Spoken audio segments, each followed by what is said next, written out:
बचपन में मेरठ में कुछ साल गुजारे मैंने। मेरठ से कुछ ही दूर पर है कुरुक्षेत्र, जहाँ महाभारत की लड़ाई लड़ी गई थी। तो हमारे बड़े बूढ़े हमें कुछ किस्से सुनाते थे। उसमें से एक किस्सा महाभारत का था जो आज भी मुझे याद है। द्रोणाचार्य कौरवों और पांडवों दोनों के गुरु थे और उनको परास्त नहीं किया जा सकता था जब तक वो खुद अपने शस्त्र ना त्याग दें। उनका बेटा था महाबली अश्वत्थामा, जिसको भी हराना नामुमकिन था। तो महाभारत में एक चाल चली गई और वो ये थी कि अश्वत्थामा नाम का एक हाथी मार दिया गया और ये अफवाह फैलाई गई कि अश्वत्थामा मारा गया। द्रोणाचार्य तक ये बात पहुंची और उन्हें पूरा सच नहीं बताया गया। उन्हें ये बताया गया कि हाँ, अश्वत्थामा मारा गया। द्रोणाचार्य ने अपने शस्त्र त्याग दिए और उसके बाद जो हुआ हम सब जानते हैं। तो सवाल ये है कि इस देश का इतिहास हमें बता रहा है कि अफवाहों पे यकीन मत कीजिए। अफवाहों का बाज़ार गर्म है, लेकिन आप उसमें ट्रैप मत होइए।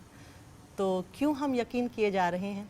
और कुछ लोग ऐसे हैं जो चाह रहे हैं कि आपको एक प्रैक्टिकल एग्जाम्पल के थ्रू ये बताया जाए कि अफवाहों पे यकीन करना कितना हानिकारक हो सकता है। सुधीर जी आदाब, क्या हाल है? क्या हाल है? नवाज, क्या हाल है? And Bhumi, what was your trigger to make this film? जहाँ देखो तो वहाँ अफवाहों से घिरे हुए हैं आप, तो समझ में नहीं आता। अपने बारे में कभी कभी कुछ समझ में नहीं आता कि आप जहाँ के थे उस जगह के बारे में ऐसी चीज़ें कही जानी है कि आपको अपना खुद का तजुर्बा जो उस जगह के बारे में वही कुछ क्वेश्चन करने लगते हैं जी। इतनी सारी कहानियाँ घूम रही हैं। तो दैट वाज आई थॉट कि एक इंटरेस्टिंग वो बेसिस है एक फिल्म का, एक शुरुआत का, कि कुछ नहीं हुआ पर बहुत कुछ हुआ और कुछ नहीं हुआ को इतना बात को पतंगड़ बना दिया गया कि इतना कुछ हो गया और फिर वो एक थ्रिलर में तब्दील हो जाता है। एक तरह की एक रात गुजरती है जिसमें दो लोग फंसे हुए हैं एक अफवाह की वजह से और क्या होता है। So I thought that was a very interesting basis for a film and it's not necessary sensationalist. No. तो हर चीज़ पे तो मैं ऐसी तो फिल्में बनाता नहीं कि कोई सेंसेशनलिस्ट फिल्म है, तो वैसी उसी कड़ी में है एक फिल्म जो अपने वक्त को देखती है, उसकी एब्सर्डिटी को। जी। नवाज, आपकी फिल्म थी मंटो। एक तो कुछ एक ऐसा हो गया है कि रियलिटी की जो like I word used a word called macabre, the reality has also become macabre. Manto एक बड़ी अच्छी फिल्म थी जिसमें एक इसी तरह का स्टेटमेंट मंटो कहते हैं कि अगर आपको मेरी लेखनी पसंद नहीं है, इसका मतलब कि ये पूरा समाज ही सांस लेने लायक नहीं है, इस काबिल नहीं है कि आप इसके बारे में बात कर सकें। एंड समहाउ आपको बहुत आसान हो जाता है ऐसी फिल्मों से एसोसिएट करना आजकल with this huge body of work that you have had, कि ये जो बात लेकर आ रहा होगा इसमें कुछ तथ्य होगा। आई थिंक वो सीरियस बात से या थिंकिंग से हम इतने नाराज़ होने लगे आजकल कि जैसे हमें ऐसा लगने लगा यार मेरे पास टाइम नहीं है बहुत ज़्यादा सोचने का, और यह जैसे इंटेलेक्चुअल एक गाली बन गई आज की डेट में, है ना, उस तरह की चीज़ें हो गई। अगर कोई सीरियस बातें सुनते हैं ना, अगर वो इंटेलेक्चुअल फिल्म है तो देखते हैं ना, क्यों घबराने लगे हम लोग, है ना? हम लोग सतही क्यों होते जा रहे हैं? हम खुद को ऐसा कर रहे हैं कि हम खुद सतही होना चाह रहे हैं, सुपरफिशियल लेवल पे सारी चीज़ें करना चाह रहे हैं। हम फिल्में भी उसी तरह की पसंद कर रहे हैं, हम खुद वैसे होते जा रहे हैं, हम इवन सोशल मीडिया पे भी वही चीज़ें फैला रहे हैं, हम कोई डीप थॉट रख ही नहीं रहे हैं। तो ये maybe I don't know, ये क्या, ये भी एक अफवाह सी लगती है मुझे, क्यों हो रहा है ये सब। कहानी से ज़्यादा मुझे मज़ा आता है किसी कैरेक्टर की, किसी इंसान की सोल को एक्सप्लोर करना। मुझे उसमें मज़ा आता है कि इंसान के इतने हज़ार तरीके हैं, अगर मैं पूरी उम्र और मुझे अगर 50 साल और मिल जाएं तो भी ख़त्म नहीं होंगी वो चीज़ें। बिल्कुल।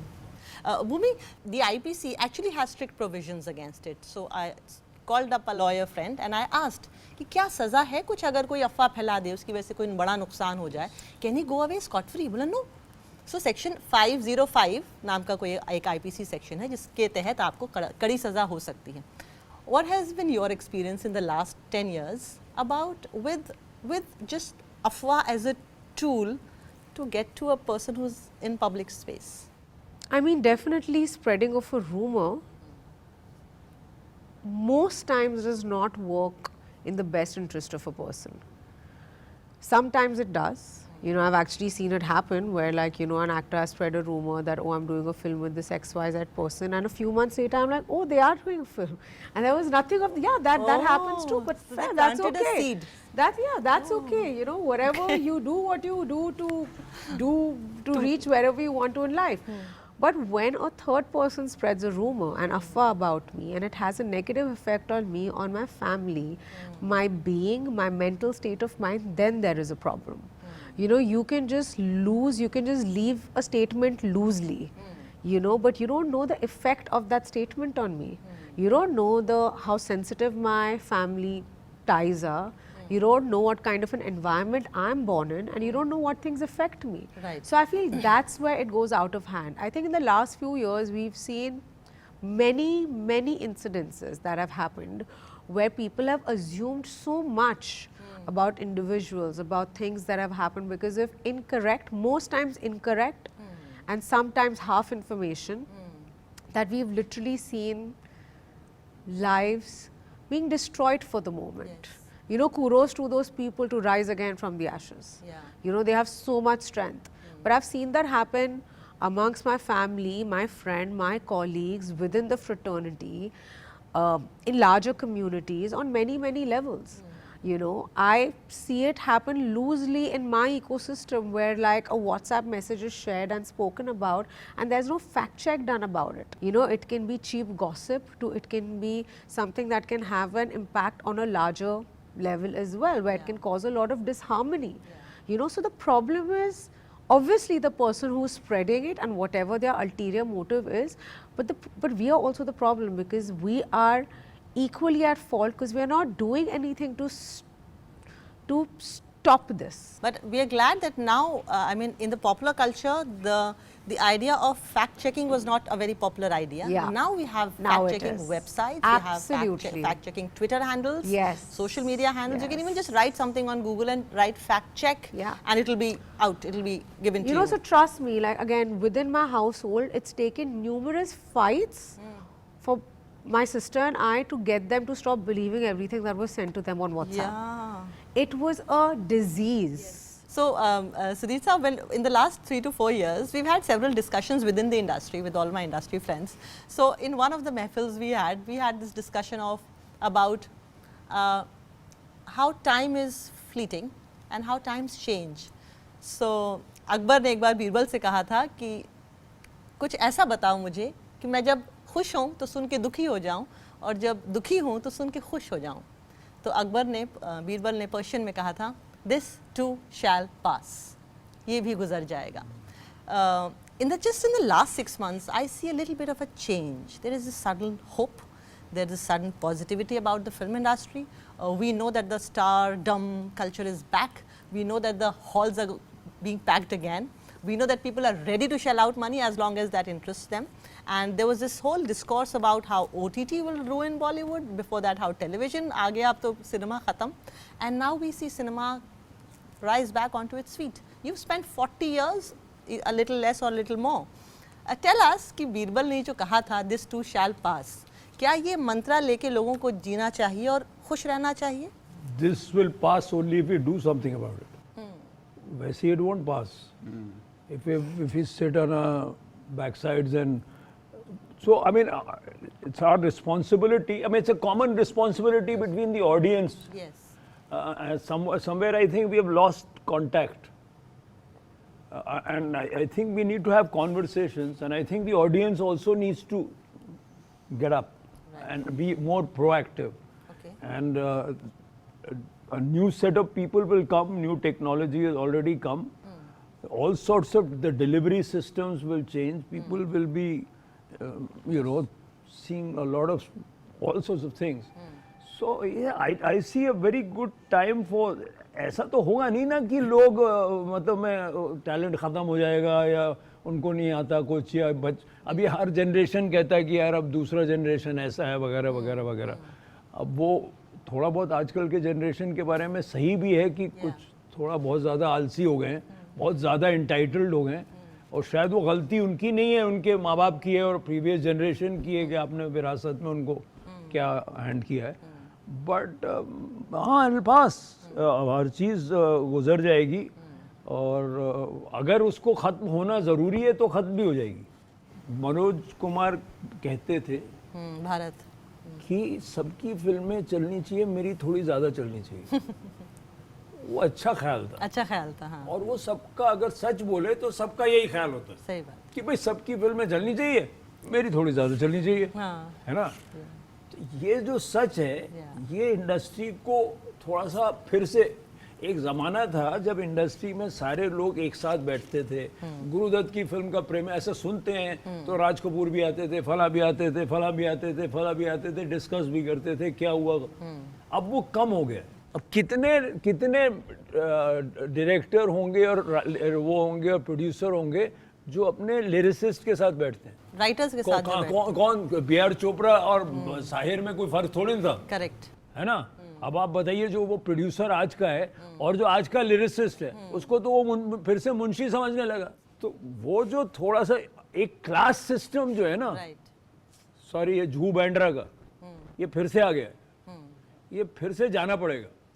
और एक जो नई एनर्जी है, राइट, और बाहर से जो एक नई इंडस्ट्री में जो नए लोग आ रहे हैं, उनको जगह मिलनी पड़ेगी। ये जो चेंज आया भी था अच्छा, जो 6-7 साल पहले ऐसा लगा। तो आप देखिए डायरेक्टर्स का नाम लेते हैं, हाँ, इम्तियाज अली, अनुराग कश्यप, विशाल भारद्वाज, अमित मसूरकर, मैं ऐसे अनुभव सिन्हा, The new age मैं filmmakers. तिग्मांशु धुलिया, मैं नाम लेता रहूंगा, हंसल मेहता, राजकुमार हिरानी, जितना नाम ले, बहुत सारे जो लोग आए, अभिषेक चौबे, जितने लोग भी आए, नवदीप सिंह, वो सब कहीं कुछ अलग अलग बैकग्राउंड से आए, या है ना। Absolutely. वो कुछ उनके पास अपनी कहानियां थी, है ना। तो उन लोगों को कहानी, इंडस्ट्री को उन लोगों को मौका देना पड़ेगा जिनके पास अच्छी कहानियां हैं, जिनके पास कुछ कहने को है, राइट, जिनके पास कुछ तजुर्बे हैं, जो इस मुल्क से कनेक्टेड हैं, तब कुछ तब्दीली अच्छी आएगी। मेरे ख्याल से वो हो रहा है। जो एक झगड़ा था आर्ट फिल्म का और पॉपुलर सिनेमा का, जो ये था, वो थोड़ा कम है आजकल, है ना। कम है, लोग आपस में थोड़ा मिलते जुलते ज़्यादा हैं। तो मेरे ख्याल से I think we need to, the associations need to wake up a lot more. एक छोटा डायरेक्टर अगर सेंसर ट्रबल में हो बच्चा कोई, तो 50 बड़े डायरेक्टर्स को खड़ा होना चाहिए, उनके उसके साथ क्यों नहीं खड़े होते।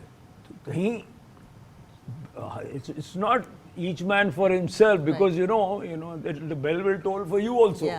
फिर आप घंटी जब आपके लिए बजेगी तो कोई नहीं खड़ा होगा, कोई नहीं खड़ा होगा, बिल्कुल। तो आपको एक दूसरे के लिए, इंडस्ट्री की तो जो मैटर्स हैं उसमें जिस तरह से पहले 50 के दशक में, 60 के दशक में, 70-80, ये जो एक यूनिटी थी इंडस्ट्री की, वो वापस लानी पड़ेगी। अनुभव बहुत अहम पार्ट है वैसे इसका, क्योंकि अगर अनुभव सिन्हा जैसा प्रोड्यूसर ना हो तो इस तरह की फिल्म मैं नहीं बना सकता था। तो मेरे ख्याल से जब मुझे ये ख्याल आया इस तरह की फिल्म का, और जब हमने ये फिल्म लिखी और जो कास्ट की, तो उसमें उसने जिस तरह से पीछे खड़ा हो गया फिल्म के, और जो भी हमको ज़रूरत थी वो फिल्म बिल्कुल जिस तरह से बनी है फिल्म, बगैर किसी परेशानी के। ये कहानी किसकी है? मेरी। ये आपने लिखी है कहानी? कहानी मैंने और मेरे एक दो राइटर्स हैं, शिवा और निसार, मिलके हमने स्क्रीन प्ले लिखा। एक रात में लिख दी? नहीं। Is it a passion project? Is it a passion project? कभी-कभी कुछ डायरेक्टर्स का एक होता है ना, एक कहाँ एक सीधा, जैसे उनकी फिल्म मुल्क। आप एक रात में अक्सर एक कहानी लिखते हैं, कुछ मेन ख्याल आता है, फिर आप अलग अलग लोगों के अलग अलग तरीके हैं, तो कोई एक तरीका नहीं है। अनुराग कश्यप 4 दिन में लिख देता है, तो मतलब ऐसा नहीं है। मैं एक कहानी लिखता हूँ, वो एक रात में ही होती है मोरलेस, फिर उसको छोड़ देता हूँ। फिर अगर वो वापस पुकारती है आपको, राइट, इसका मतलब ये बेकरार है कि आप सुनाओ मुझे, तो फिर उसमें 2-4 महीने लगते हैं फिर उसको तब्दील करने में, क्योंकि ख्याल जो है वो आसान होता है बोल देना, फिर आप लिखने बैठते हो तो बोले यार ये तो वो नहीं हो रहा, और कभी कभी आपको छोड़ना पड़ता है फिर उसको। कुछ दिनों के लिए छोड़ दो। नहीं, यू डजंट वर्क। वो ख्याल अच्छा था, लेकिन वो फिल्म में नहीं तब्दील हो रहा ठीक से। कभी कभी ऐसा भी होता है। Thank you so much, all the best for अफवाह।